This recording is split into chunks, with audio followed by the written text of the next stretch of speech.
is in listening sound. Breaking news. Kim Jong-un's letter of death. North Korea preparing imminent nuclear attack on USA. North Korea warned Russia it was preparing to trigger World War III by unleashing its nuclear arsenal on the United States. In a personal message sent to Vladimir Putin, Kim Jong-un's regime reportedly claimed it was preparing an imminent strike. The Russian leader then passed the intelligence on to Washington, which prompted Donald Trump to tone down his rhetoric during his East Asian trip this week, according to the Daily Star. The revelation comes as President Trump met with his Russian counterpart at a major trade summit in Vietnam this week. Valentina Matvienko, Russia's chairwoman of the Federation Council, reportedly revealed last month she had received a letter sent from Pyongyang addressed to Mr. Putin. Sources claim the letter contained a direct warning of an imminent nuclear attack on the U.S. However, the Kremlin has since denied reports of the message, with officials saying they were unaware of any letter. The U.S. leader has been engaged in a bitter war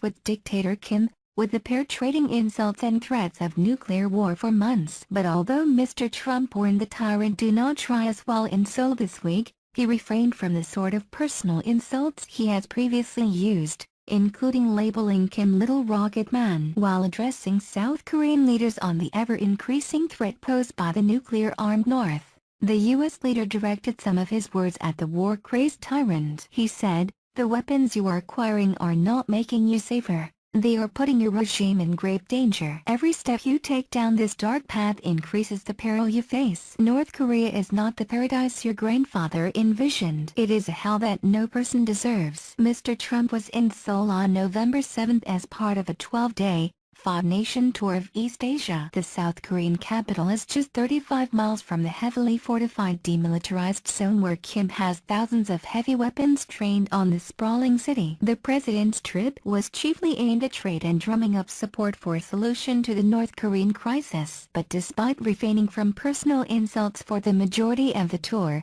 last night Mr. Trump referred to Kim as short and fat in a tweet. He said, "Why would Kim Jong-un insult me by calling me old, when I would never call him short and fat? Oh well, I try so hard to be his friend, and maybe someday that will happen." The president is in the Philippines today and tomorrow to meet with controversial President Rodrigo Duterte. North Korea's nuclear and ballistic missile program has greatly advanced since Kim came to power in June 2016. He continues to plow money into researching and developing the long-range rockets needed to deliver their deadly payloads to targets on the mainland U.S. In July, the regime successfully launched its first intercontinental ballistic missile, ICBM, which analysts say has the ability to reach the west coast of the United States. U.S. military experts believe the North has at least 4 nuclear warheads which are small enough to attach to the rockets. The regime could also possess the technology to produce hugely destructive hydrogen bombs,